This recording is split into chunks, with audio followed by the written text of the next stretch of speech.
Hello and welcome to the Health Detective Podcast by Functional Diagnostic Nutrition.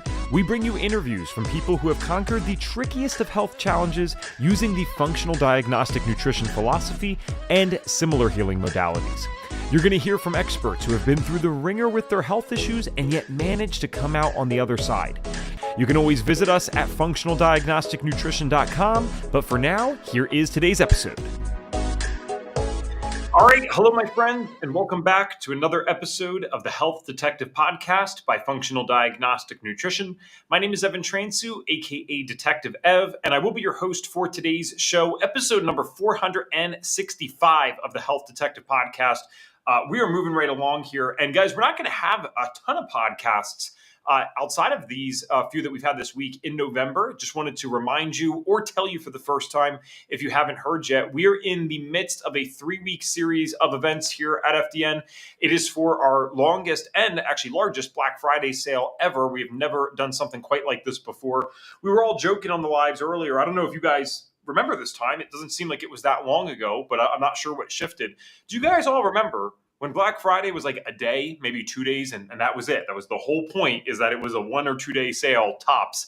And then Cyber Monday comes in. And then all of a sudden Black Friday gets extended to a week. And now I'm getting emails now in late October from places that are telling me their Black Friday sale already started.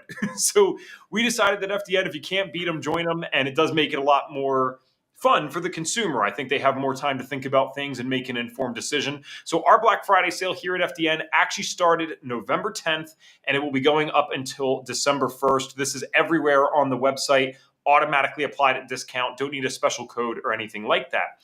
Now, however, if you are not sure yet if FDN is a good program for you or would fit into what you're trying to do in the next stage of your life, we encourage you to join our 3 weeks of free events. I'm always very proud of this, honestly. I think it's one of the best things that we do at FDN is we put on some of the best free events out there in the industry.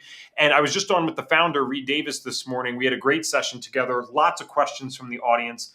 And one person, Dawn, was actually saying that these events are what allowed her to already make her decision one way or another for FDN. And that was just in the last few days. So we still have 2.5 weeks of events. We have another keynote for you guys. I think I have like 4 or 5 case studies scheduled next week. Business success sessions so that you can see, is the business even possible once I do FDN? Could you actually go do this for yourself if you'd like to? That can all be found at fdntraining.com/FDN Black Friday. That's fdntraining.com/FDN Black Friday. And make sure the FDN Black Friday is in all capital letters. There might still be something weird where at one point it needed to be capitalized for it to work. So just double check that if it doesn't take you to where you need to go. This is also different than most of our events. We don't normally do this. We typically have to charge for replays just to afford to do these events all the time because it does get a little crazy. But with this one, the replays are free. So literally you just join. If you want any of the replays, it's 100% free. So there are events within this larger 3-week event that are for graduates, trainees, and people still looking into the program. So we're kind of hitting on all the groups there. fdntraining.com/FDN Black Friday. All right, now for our guest today, this is going to be an interesting one because, guys, we have a variety of folks on the show. And I love when we kind of are able to get someone that, at least background-wise, has a background in Western medicine, because we shouldn't be competing with Western medicine as functional practitioners. I say this all the time. That's not the enemy. The enemy is ignorance and not knowing where to draw lines with stuff. And so I think this is such an awesome person to have on to kind of help us bridge that gap. So Dr. Jeffery Gladden is a board-certified interventional cardiologist and the founder of Gladden Longevity. Gladden Longevity, Human Performance and Longevity Optimization. My teleprompter is kind of small and I don't have my glasses. He is specialized in many areas of cardiology, including interventional, diagnostic, preventative, and programmatic. Dr. Gladden is currently the Director of Heart Attack and Stroke Prevention and Cardiac Rehabilitation at the Heart Hospital Baylor Plano, which he co-founded in 2004. His work is published in multiple medical journals, and he is a consultant for multiple cardiovascular projects, programs, and medical device development. So clearly not one of our more intelligent guests, as you guys can tell. I'm just kidding, obviously. Super glad to have you here, and thank you for your time, Dr. Jeffery. We're glad to have you. Yeah, great to be here, Evan. Thank you. Yeah. Awesome. So we start off the show with the first question for everyone, assuming that it's relevant. And you wouldn't have gotten to see our show before, so you wouldn't know this. But I purposely try not to figure out what the answer to this question is going to be. We just ask it on the form, so I can go in with a healthy amount of ignorance, and we can really start the conversation off authentically. But from what I understand, with the form that your team filled out for you, you did have some type of health journey. So I would like to know, please, what did your own health symptoms or health journey look like, and when exactly did that begin?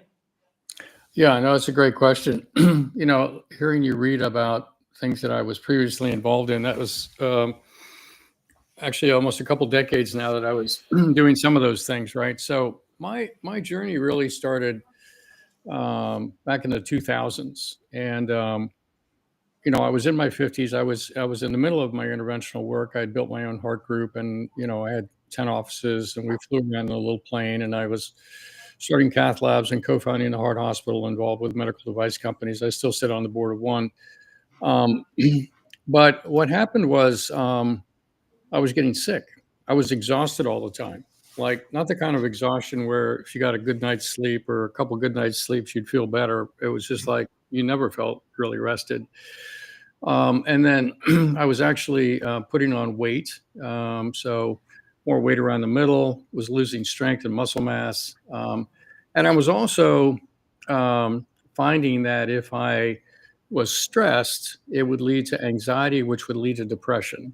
And the depression was not just, oh, I'll go for a run and I'll feel better, or I'll, chat with a friend and I'll feel better. It was a kind of depression, like, I just want out of here kind of depression.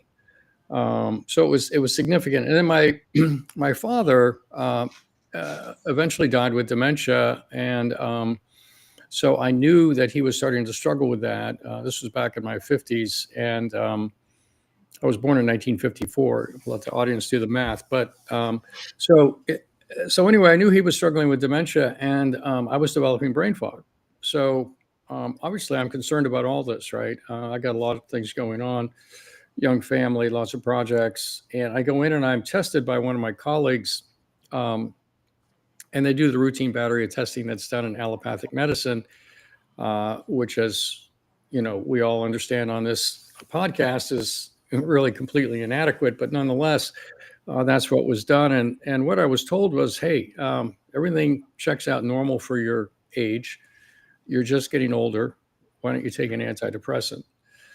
So that for me was probably one of the most existential moments of my life, to think that I'd kind of hit the zenith of my life and it was just going to be downhill from there, right? So, and interestingly enough, when I was growing up, my maternal grandmother, I was very close with my mom's parents, would tell me frequently, Jeff, it's hell to get old. You don't ever want to get old. Right. And I heard that so many times. And then my mother was starting to pick up that mantra also. So when I heard that news, I refused to accept it. Right. And that's the point at which I, saw Jeffery Life in a magazine, with Cenogenics. And I thought, well, there's somebody out there trying to do something different. So I threw myself into the functional integrative age management medicine space. I went to tons of conferences and started reading everything I could, buying books. I've always been eternally curious. And so I started really kind of ramping up on the whole, what turned out to be longevity space, even before it really had a term. And it took me 2.5 years, but I was able to actually figure everything out. Now, of course, I had the help of some other people, but was able to figure everything out that was going on. So I had something called subclinical hypothyroidism, which means that all your blood work looks normal, but you're still hypothyroid at a cellular level. You're not getting enough thyroid signaling at a cellular level. And that was detected with a biometric test. We tested my reflexes, which were very slow.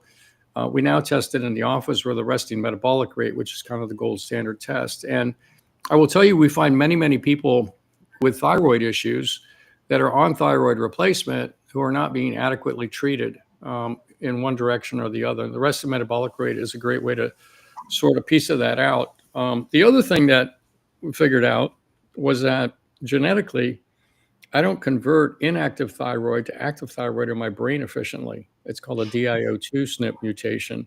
And I'm homozygous for that mutation, which means there's a significant reduction in my ability to do that. So if somebody had just put me on T4, which would be Synthroid, what's typically prescribed for low thyroid, it really wouldn't have worked for me. So I needed to be on a combination of active thyroid, T3, and then inactive thyroid that your body takes and converts to T3. So once I was on the T3 and the T4, it was literally like the lights came back on. I mean, in a matter of a week, it was like, oh my gosh, I wake up and I feel incredibly rested. My energy level's back. It's like, goodness gracious, this is amazing. And then, of course, I was hormonally depleted, starting to lose testosterone and DHEA. I used to kid around with people in my 40s. People would say, are you doing anything with hormone replacement? I said, no, I donate for you guys because, I've always been very athletic and robust, but I got to a point where my testosterone was depleted. So I got on testosterone replacement and some DHEA. And all of a sudden I lost 20 pounds of fat, put on 10 pounds of muscle. And, that felt really good. And then when it came to the anxiety and depression and the brain fog, genetically, I don't make certain neurotransmitters very efficiently. I don't methylate well.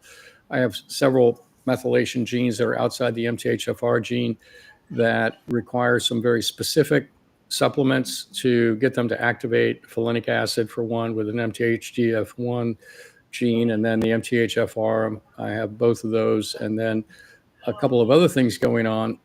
And SAMe works incredibly well for me, which, as you know, probably increases serotonin and dopamine. So if I would feel myself getting depressed, I would take some SAMe and I would feel better in literally 15 or 20 minutes. And I also found out that my gut was messed up. So that was part of the, brain fog as well. So figuring that out, all of that together, was really, really helpful. So, once I really felt great again, which again, it took me about 2.5 years, I realized that I've been practicing sick care, right? And that was my term for it. It's like, okay, if you were sick, you came to see me as an interventional cardiologist. We're a little bit at the end of the line, right? You've got to be pretty sick before you come to see us. And I decided that, gosh, I can't do this anymore. I don't want to have those conversations. I don't want to talk to people about chest pain and shortness of breath and whether you need another stent or a bypass. I want to start talking with people about optimizing their health. And so even though I had a lot going on, I kind of literally base jumped out of interventional cardiology. I had a lot going on there, and I didn't know how to make a living doing this. But I had other sources of revenue from, different things that we'd put together. And so I left in 2012, initially to do concierge cardiology, which then I realized was too narrow of a focus, which turned into health optimization, which then turned into longevity, which has now turned into Gladden Longevity, which is really a very comprehensive exponential process to combat the exponential problem of aging, if you will, because aging is not linear, it's exponential. So anyway, that's a little bit of how I got here. And I will just add this, that, when I was able to kind of get things fixed, the first question I started to ask myself was, geez, I wonder how good I can be, right? I wonder how fit, how strong, how mentally sharp, how good can I actually be? And how long can I carry that forward? That was the first question. That's what really led me to leave, because it's like, if I'm going to answer that question, I've got to get out of the sick care world. And then from there, it was, how do we make 100 the new 30? How do we live well beyond 120? How do we live young for a lifetime? And what we're about now is actually, how do we develop a 300-year-old mind, right? So for us, longevity is when we're 100, we want to have a 30-year-old body and a 300-year-old mind, right? Where all the wisdom, equanimity, transcendence. And I can tell you it's really been an incredibly powerful combination of things to look at for the clients that we work with. These types of, first of all, thank you for sharing all that. But these types of conversations are particularly interesting to me because the audience has heard my story a million times. I'm only saying this because it's relevant to what I'm about to say. I didn't get into this by accident, right? No one does. I was sick from literally like 5 years old until 18. So most of my Mhm. childhood years, I felt like hell. And I just turned 30 recently. And it's kind of interesting because I don't know if I just like conceptualized this for the first time. I realized, oh, I'm not growing anymore. Your brain, they say, stops developing around 26. I'm not getting any taller as far as I'm aware. I don't naturally seem to get stronger unless I go lift weights. I don't seem to get faster unless I go run. And it was an interesting moment over these last couple of years, even where I'm like, oh, wow. Like I worked so hard just to feel normal and research this stuff and all this again. And now it almost feels like I wouldn't say a significant decline. I'm just more aware of my body probably than the average person because of what I've been through. But to even see a small thing, I'm like, what the heck? Like, so when I hear from people like you, and again, I did the math in my head when you said the age, I'm like, wait, this guy is this old, this verbally fluent, this active in what he's doing. There's been a few guests on like you, but not many in 465 episodes. And that's what inspires me to know that, wait, I could be doing this 40 years from now and still just as verbally fluent. I could still be having this much energy and be able to pursue this much in my career. That very much excites me. And I love that your goal is so much higher than even this, right? It's like, how do Mhm. we actually do this till 100? So I don't want to get on a sidetrack here. There's one other question that I did have for you, and I'm sorry that it's not a technical question because I'm sure that's the stuff you love to talk about. But I'm always genuinely interested in this because I've had doctors on, I've had nurses on, and I remember I talked to Dr. Kieran Dunstan around episode 100, and I'll never forget when I asked her. I said, Dr. Kieran, she's an OBGYN by trade. How can we get other people to be open-minded like you, like in the Western medical profession? I was so naive. And she Mhm. looks at me so blunt, or spoke to me so bluntly and had such a neutral look on her face. She's like, Ev, they're never going to listen. They have to have their own experience. Now, there's plenty of people, though, that do have an experience, at least somewhat similar to yours, that do not have the open mindedness. And I can't figure out what it is, Dr. Gladden, because you're clearly very smart. There's other very smart people that are in Western medicine. Sure. Um, you say that you're very curious. I would imagine there's other curious people. So why was it, if you can even remember, like why was it that you were even open to these different things when you know for a fact you probably have had colleagues in your life that they'll get a disease or get a diagnosis, and that's just it. They accept it just like their patients would accept it, but you just didn't accept it. You went and kept doing more research and figuring things out. What led to that? Well, let me make it very personal for you, and that is my best friend in medical school, my anatomy partner, whose last name was Gibson, right? Gibson and Gladden. We were paired together on our cadaver. We became really fast friends, and he was a a brilliant guy. Went into psychiatry, was diagnosed with sarcoma about 8 or 9 years ago. Went through a round of radiation and surgery, and then recurred about 5 years after that. Went through another round of surgery and radiation. Meanwhile, at that point in time, I'm in the middle of a lot of cancer therapies that are ways of detecting cancer and things that are much better than what we currently have in traditional medicine. And he would never give it the light of day, right? And he eventually passed away this past year, right? So it's a super sad thing. So to your point, I think being smart is not enough. Mhm. I think being even curious is not enough. For me, it's the way that I characterize it is that it has to do with a growth mindset. And, we've all heard that term, but what does it actually mean? Well, for me, it's a question of whether we're married to our answers or we're married to our questions, right? Because I think young professionals, and it's not just physicians, it's attorneys, accountants, it can be, a lot of other people. They get trained, they go to good schools, they're smart people, and they quite literally get brainwashed. We were all brainwashed into thinking, oh, okay, now you understand medicine better than anybody else. Nobody else in any other discipline of healing arts holds a candle to you. You have the answers. Whatever they're talking about is, there's no data for it, blah, blah, blah, blah, blah, blah. And so you kind of get brainwashed by that, right? And then it's just a question of whether or not you're open to life experience to understand that, hey, you know what? We don't have all the answers by a mile and by 16 miles, right? And then when it becomes personal, then you either still stick with that mindset of, well, we've got the answers over here the way I was trained. It couldn't be anything better. Or you actually realize that, it's different. I think For me, one of the interesting things is that people go through life and they feel like it's their obligation or duty or responsibility or ultimate goal to find their answers, right? What are my answers going to be? And yet, I think all answers have a shelf life, right? Even religious answers. Even if you say, I believe this, I would challenge that and say, yes, but you know what? Anything related to faith or growth or anything is going to be fueled by the questions, not by the answer. How do we do it better? How can we be more loving? How can we be more forgiving? How can we be whatever, right? It's going to be the questions that drive all growth and behavior. So I think I figured that out actually in elementary school because I grew up in a very religious family. I went to religious schools, through 12th grade, and then went to Wheaton College and the whole 9 yards.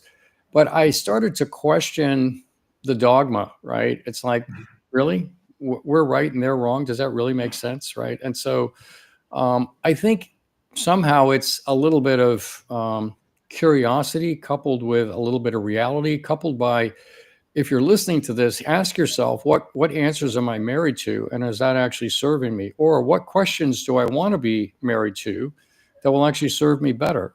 And so those questions that I rattled off about how good can I be? How do I make 100 a new 30?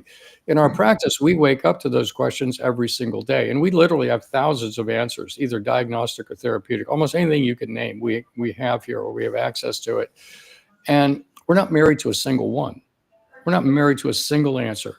We're only married to those questions because we know that, science is evolving rapidly. The psychospiritual space is evolving rapidly. There's so many things that are evolving rapidly that, if you're not staying open-minded, you're already an anachronism the way I see it. So anyway, I don't know if that sets a little bit of the context for you, but that's how I think about it. I'm smiling because not only does it set the context, I'm not just kissing butt. You can listen to our other podcasts. I have asked that question to so many people, so many times. Because even for the average consumer, Dr. Gladden, like let's say they're not in Western medicine at all, it still takes whatever that it quality is still required for a normal person to think outside of the Western box and maybe go, That's right. I'm not even saying this is right, but to their naturopathic physician or their FDN. I know plenty of smart people that never did that. That's and right. unfortunately, their diagnoses and diseases took them to the grave.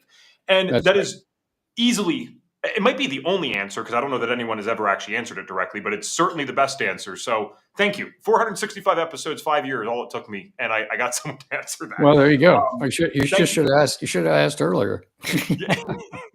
Thank you. Okay. Well, on to our next thing here. So I do want to get into the technical stuff because it's nice when we have someone like you on. One of our things that we're super passionate about here as Functional Diagnostic Nutrition is, of course, the testing side of things. And when we're testing with a lot of our clients, most of them are still in that stage of being super sick. When I came into FDN, I was dealing with all these conditions still. So we kind of figure out, hey, what are the main things that have gone wrong with you here? Let's get that adjusted, get your lifestyle adjusted, see what happens.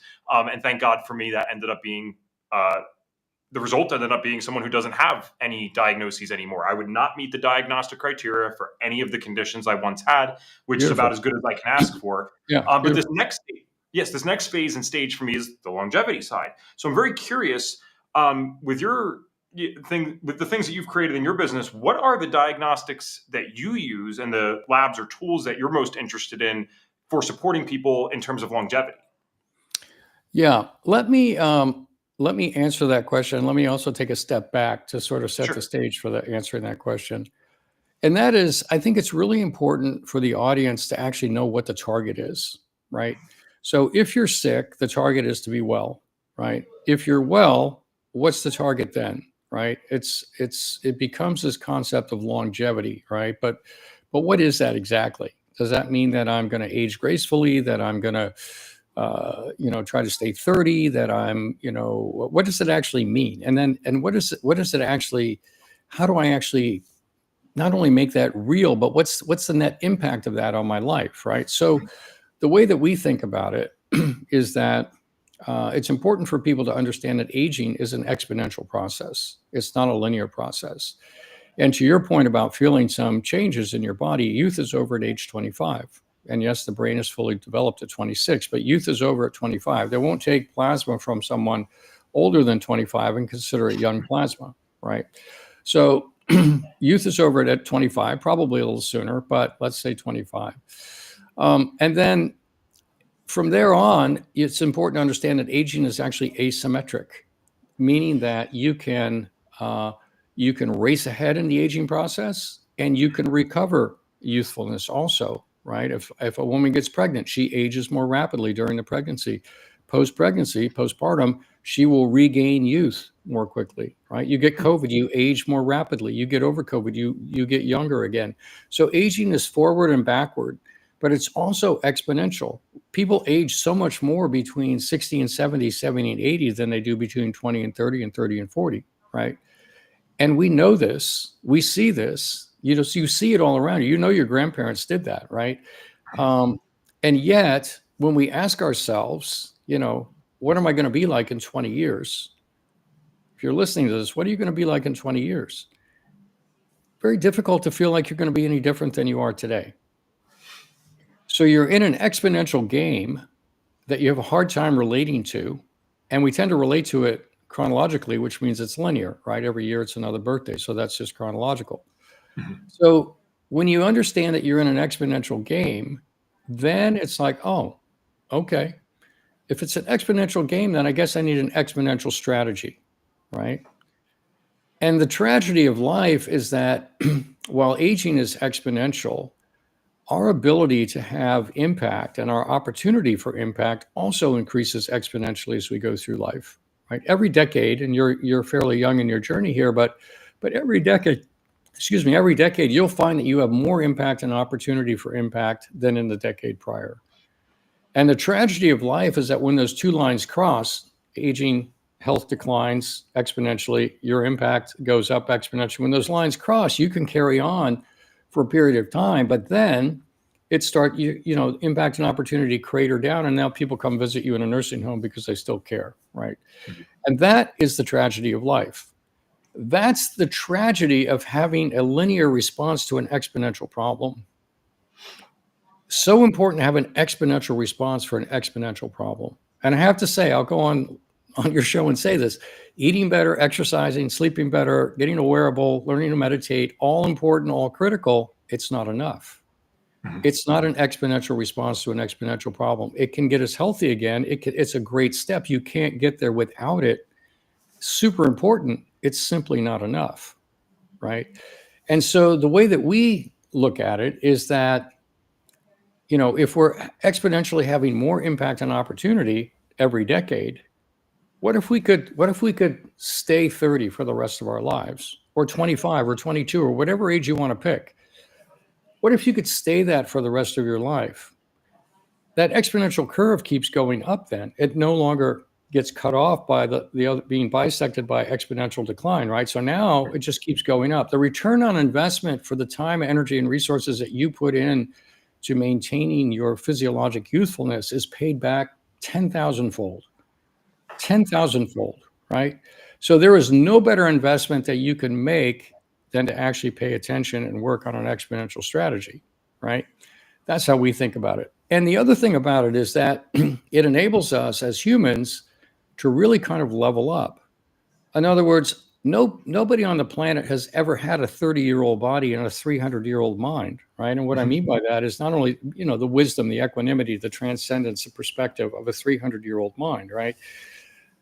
But if we're able to do that, just imagine that you're 100 years old, but you have a 30-year-old body or a 25-year-old body, whatever you want, and you've developed this 300-year-old mind. Think about the life that you could lead, right? Think about the impact you could have on the planet, on your family, your community, the people you care about, even national politics, world politics, whatever you want to focus on. Think of the wisdom and energy you would be able to bring forward to those conversations, right? This is actually what gets us excited every single day, is realizing that if we wake up married to the questions to develop an exponential response, we can actually live a life that nobody on the planet has ever been able to live before, and we can actually level up the human experience and have an impact that nobody's ever had before. So really important for the audience to understand that that's our vision of longevity. And as you think about your own vision of longevity, compare yours to that and say, oh, you know what, I like yours better, or no, I'd modify it a little bit this way, but that sounds good. Whatever works for you but think about it in this exponential, from this exponential perspective. Now, back to your question, what kind of tests do we like? Well, we like tests that actually get at the exponential problem of aging, right? So we've broken it down into 5 different circles that need to be addressed if you're really going to have an exponential solution to an exponential problem. The first one in the circle that really binds them all is life energy. So this is the psychospiritual space. This is so critical. When you think about how much anxiety, depression, mental illness, PTSD, addiction, all the things that go on, all the self-sabotaging behaviors that go on, right? How are you going to live young for a lifetime when you got all that going on? So all that needs to be addressed. And I write about this extensively in the book, 100 is the New 30. It's really a beautiful topic. And there's many, many points around that circle, self-love, great relationships. What is a great relationship, right? To know and be known, to love and be loved. How do you feel safe? When there's nothing external to you that can ever make you feel safe, right? How do you make wise decisions? How do you have a sense of purpose? All these things are in that circle. When you get that circle right, then it's like that's foundational to health. And the reason it is that there's really interesting information now about regenerative procedures, which we do a lot of here, that when people are in a state of parasympathetic tone, when they're relaxed, when they're calm, when they're in a state of equanimity, they get a much better response to the regenerative procedure than they would if they're coming in stressed. Isn't that interesting? The mind. Well, it makes sense. And I don't mean to cut you off. It makes sense when I hear it, but I've never even thought about that. Yeah. Exactly. But because really, when I talk to our clients, I'd say that all of it comes down to one thing. All of life comes down to one thing.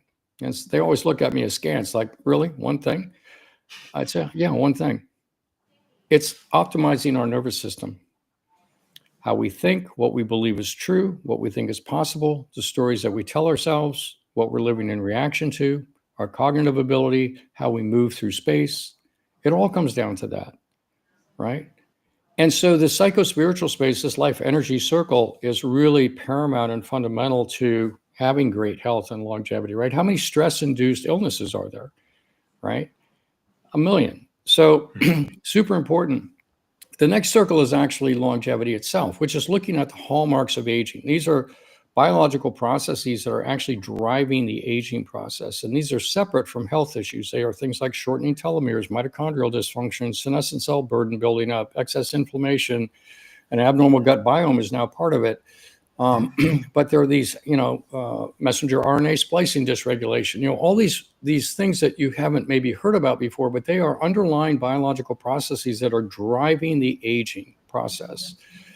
And so we like to actually test those because that's the current in the river. We like to look at the psycho-spiritual space, and we have ways to test that and see how relaxed people are and look at the nervous system and talk with them and do things. And we like to look at what's actually driving the current in the river for you. And then we like to look at all the health pieces, right? Every organ system. And we like to do that by looking at the genetics, because if you don't know the cards you've been dealt, how are you going to play the hand, right? So you've got to know your genetics. Like in my case, if I didn't know the DIO2 gene and the fact that I don't methylate well, and I've got some other genes that predispose me to dementia, not Alzheimer's genes, but other genes, I wouldn't know what to do, right? I'd be shooting in the dark. So you have to know the cards you're holding. You have to know your genetics. And then after that, after health, there's performance. So when I'm 100, I want to be fast, agile, strong, quick, balanced, great cardiovascular capacity, reserve, flexibility. Well, if I'm going to do that at 100, I need to do it today. I'm going to do it today, then I need to train for that today. Because when you're 18, you go for a run and lift some weights and you're pretty much good to go. But now, my point in life, right, you've got to train, all those different things, fast, agility, type 1, type 2 muscle fibers, strength, and it all comes down to the nervous system in the end. But you can, I just went mountain biking in Colorado with my son Sunday, right, and just crushed this mountain bike ride.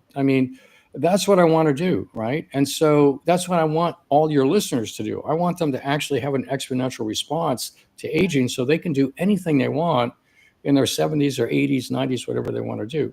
So performance is next. The fifth circle and the last circle is basically understanding that the environments we reside in have a big impact on the outcomes, right? So we all live in 4 predominantly: home, work, business, travel, vacation. And you have to architect each one of those to support the mission. So those have to be analyzed as well. And you have to look at it not only from the standpoint of where are my sneakers and what's in the refrigerator, but what's in the air, what's in the water, what toxins am I exposed to, right? So back to your question, a long-winded answer. I'm loving it. We really like to look at the genetics. We really like to understand the psychospiritual space, then understand the genetics, then understand where are they relative to the hallmarks of aging, then where are their organ systems, then what's their performance levels, right? And then what are the environments that they reside in? And when you look at it from that perspective, then you can actually start to orchestrate an exponential response to an exponential problem. And we have people in here, they thought they were going to retire from racing cars. They're still racing cars into their 70s and they're on the podium. Or I never thought I'd ski with my kids again. My kids can't keep up with me. Or, all the different transformations that happen. It's super fun and super exciting. So maybe that helps a little bit. Well, it is exciting. Listen, I get that I'm 30, so I'm sure my perspective on this will evolve over time. But the reason that it's exciting to me is because, and I'm sure some of this had to do with the health issues, I felt like I was fumbling around on this earth a little bit longer than maybe some of my friends even. And then what's nice about being 30 is, okay, cool. I kind of have a system for the finances, right? We're not just going to go blow everything that we spend. There's a system of where Sure. money actually goes. So that's nice. Cool. We have a reasonable bedtime. That's just not going to be random. We got people that we love in my life. We have a career that we love. And so once you're in that, at least in my experience, I'm like, I want to enjoy this as long as possible. I like That's how right. everything's going. That's right. So yeah, to your point, I don't want this to stop in 20 years. I'd like to do it until I'm no longer here, ideally, or very close to that time. That's So right. it sounds like we have that exact same vision for it. One thing I'd like to understand for myself and probably the audience as well, though you listed them as like circles, was that in the order of importance, or is that just a coincidence that you listed them in that order? Because I'm wondering if, do you value that spiritual as much as you do the environmental stuff, or is it the same and it could be different for each person? I'd like to know more about that. Well, the way that we think about it, it's a great question, is that the psychospiritual circle is the one that binds them all. So we've developed a diagram actually that encapsulates this. I can't really share my screen to show you, but imagine an outer circle that is life energy. And then imagine 4 circles inside that create a Venn diagram, right? So they intersect with each other. And each of those is the same size, right? So you have longevity, health, performance, and environments, right? And then in the middle where the Venn diagrams created, where the overlap is, it says 3,300, right? But it's the life energy circle is the most important because, even as a practicing cardiologist, if somebody came in and didn't want to do something or had a bad attitude or didn't believe that they had a problem, I mean, there's very little you can do to be helpful to them, right? So really, you've got to have that straight. And when you understand that, actually your best healing that you can control yourself comes from being able to control your mind and your stress level. That tees you up for success with any other thing you're going to do, right? Whether it's changing your diet or anything else, it really becomes for us the centerpiece, right? And then all the other pieces are super important. It's not that they lack importance or that we don't spend actually a lot of time focused on them. It's just that we understand that underlying piece is so critical. Okay, I think that makes sense because we all have those people in our life as health nerds that we're watching them do, at least on paper, everything wrong, and yet they continue to be fine each year, or at least fine enough. Like I always, my poor dad, I poke at him all the time on this podcast, but he's doing something right. I mean, the man, he loves what I do, respects it, loves my mom for doing what she does, but she does this stuff now as well, respects that. He ain't changing though. He smokes 2 packs of cigarettes a day, the 100s. He drinks soda, eats pizza. He's not changing, right? Now, I am not saying, or wouldn't be so arrogant as to assume that that's not going to catch up to him one day. It's hard to figure out exactly when that is because my mom forces him to go to these checkups all the time. I think we actually permanently lost him on this one. He's 57 now. He went at 55 for a stress test. And he had the woman, it was kind of a joke, but he had the woman sign the document because he knew my mom wouldn't believe this.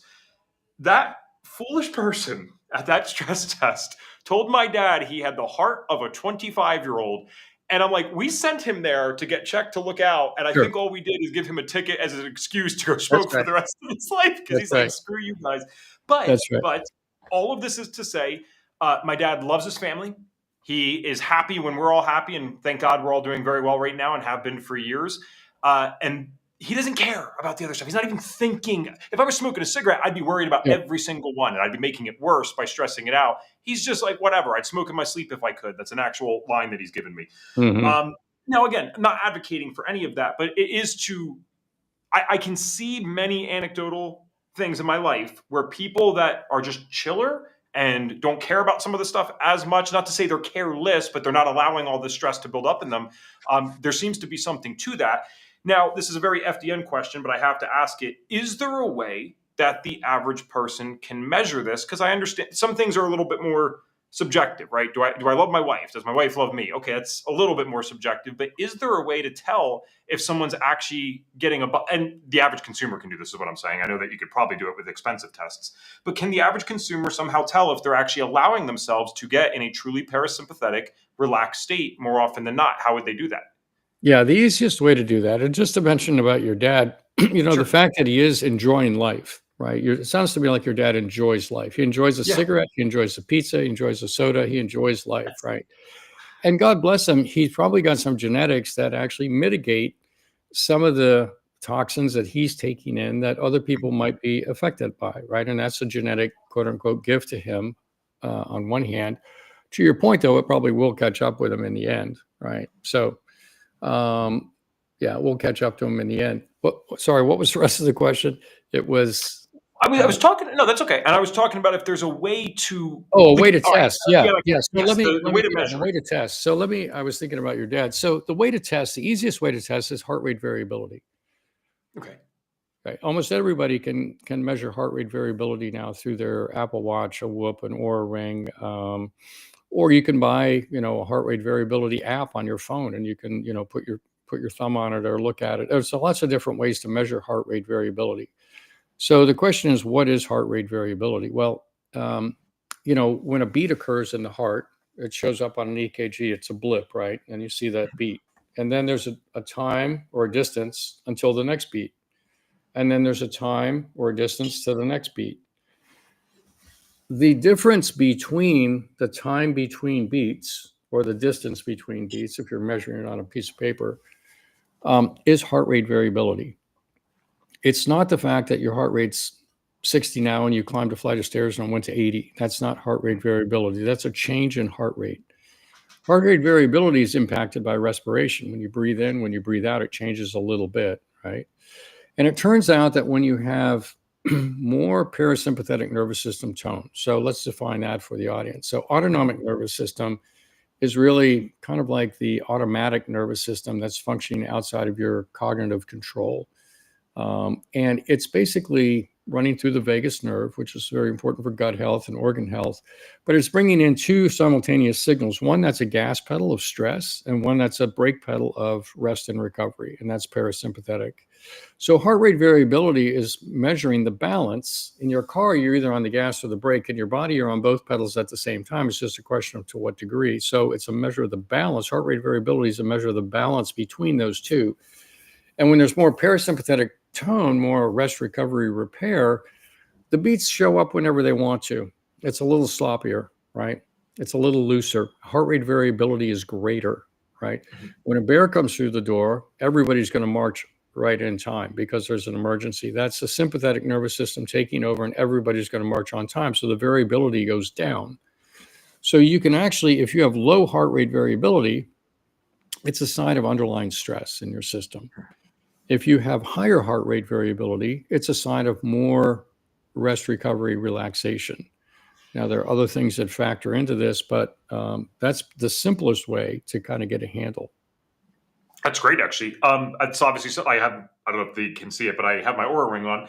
It is something I see on there. So those trackers, though, you generally consider them accurate? I know there's debate about this. So are they generally accurate enough, in your opinion, that, hey, if I wear my Oura Ring for a couple of years, I at least have a solid baseline for Evan Transu?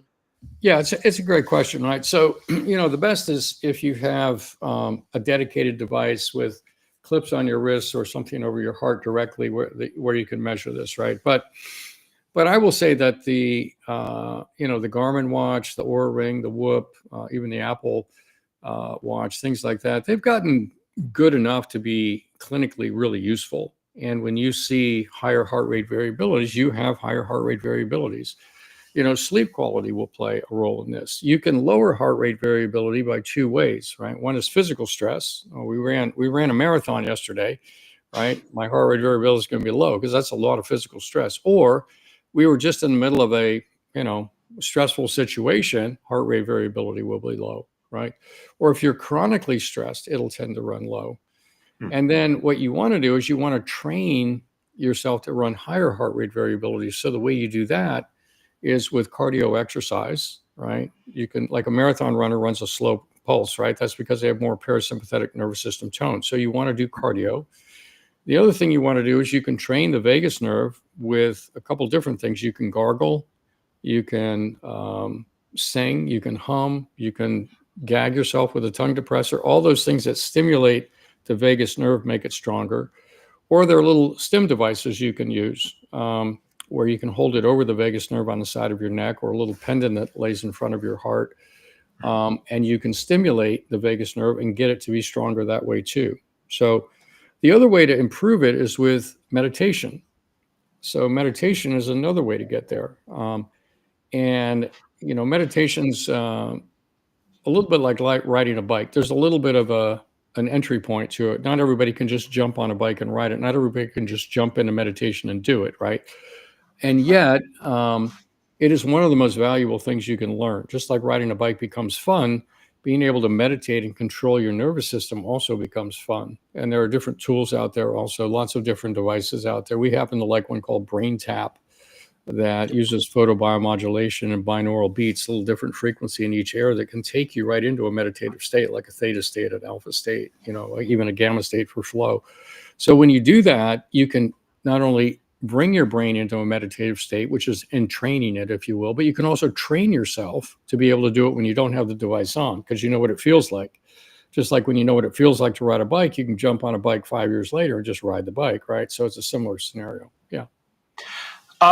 I feel like this keeps coming into my radar on the podcast because I need to do this more again. I dedicated myself probably for 3 or 4 years to regular meditation. I mean, like it was 15, 20 minutes in the morning, 15, 20 minutes at night. Mm-hmm. And I don't know why I let myself go with that. I don't know what excuse I made at the time. I know that it was correlated when I was exposed to black mold, but there was no particular reason I had to stop. I just think my sleep became erratic and I allowed myself to lose it. And looking back, it's so interesting because I still eat right. I do all the things, that I'm supposed to be doing. But there has seemed to have been something missing over these last couple of years since that exposure. And I feel like, I swear, certain messages keep coming to me on the podcast if I'm supposed to do something. At least that's how it seems. Mm-hmm. And I think this is the final straw for me in terms of not only can I just meditate, I have that skill. I could definitely get into it now, even though I was one of those people. It'd be very tough in the beginning to get me to slow down. I got a Brain Tap sitting right in the cabinet out there that I paid for, so I could even just use that. And certainly that, guys, I don't care what anyone says, that device works. It makes it way easier to get into that state. And this is coming from someone who, again, struggled with it very much so when I first started.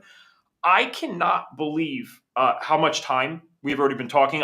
This has been super fun. So I want to make sure I still get to some of these questions here. Guys, can you put in the chat, because I'm sorry that I didn't even get to ask you guys to ask questions. I normally do that. If you would like Dr. Jeffery here to be on one of our events, let's make some social pressure for him. Put a yes in the chat, and I'll invite him to one of our things because I'd love to hear him more in depth. I have another podcast actually on the top of the hour. Just full disclosure.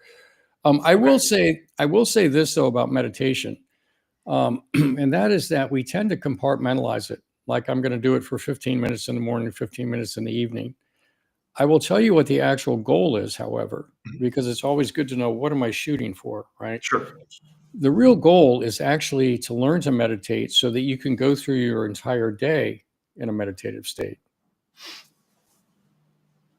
Okay. Right? Where you're really kind of calm the entire day, and you can just take a deep breath in and recenter yourself. Even if a stressful thing comes in, you just recenter yourself, and you're going through it in a meditative state rather than in an efforting, trying to get things done. Like I've got to do this and do that. We're always in this state of efforting, and it activates sympathetic nervous system tone. Whereas if you're in a state of receiving, like, oh, that's an interesting opportunity. Let me take a deep breath and think about that, feel into it. You can go through your entire day in a meditative state, and you will find that you're much more effective than you are when you're efforting. It's really quite Right. fascinating. So that's the goal. The goal is to actually live your life in a meditative state, not simply to compartmentalize it into an AM, PM kind of scenario. Yeah. Well, this is going to be my next evolution then. As I get this back, I think because I definitely Good. would have um, I definitely would have been more of what you're saying with it was very routine and it was effective, but it'd be cool if it was more effective. I went to a Buddhist monastery when I was in my early 20s, and that's the Yeah. only time I've ever witnessed. I mean, they are about it. You know, like that is their life is just everything's slow, everything's Yep. very intentional, and a lot of those people do end up living significantly long lives, and That's right. they're doing things that I wouldn't necessarily agree with in other senses. You know, like there's other biohacks and all these things that are fancy that I do that they don't do, and yet they're still having a higher quality, it seems, of life. So I want to be respectful to your podcast that you have next. So let's ask the most important question, at least for the audience perspective. Just to put this all together, what is it exactly that you offer? Who do you work with, and how? And then, of course, where could they find you? I'd love to hear all of that, please.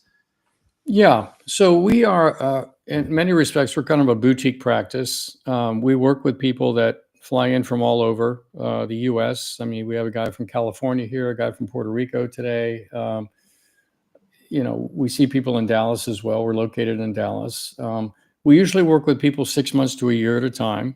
For the average person, it can be a significant investment. We tend to work with people that are entrepreneurs or CEOs or things like that, that are really looking to optimize. And we find that our best clients are the ones that are asking the same questions we are. How good can I be? How do I make 100 to new 30, right? How do I live well beyond 120, right? How do I live young for a lifetime? How do I develop the 300-year-old mind? So if those questions resonate with somebody, then that's great. Now, to make everything more democratized, we also have a podcast, the Gladden Longevity podcast. We have over 200 episodes, not as many as you, but there's a lot of really great information on there. The book 100 is the New 30. You can pick that up at Amazon. It's also on Audible. I read the entire thing. It's about 450 pages. So there's a lot of great information in there. And we're coming out with an app that I'll let you know about. It's called the Longevity Wingman.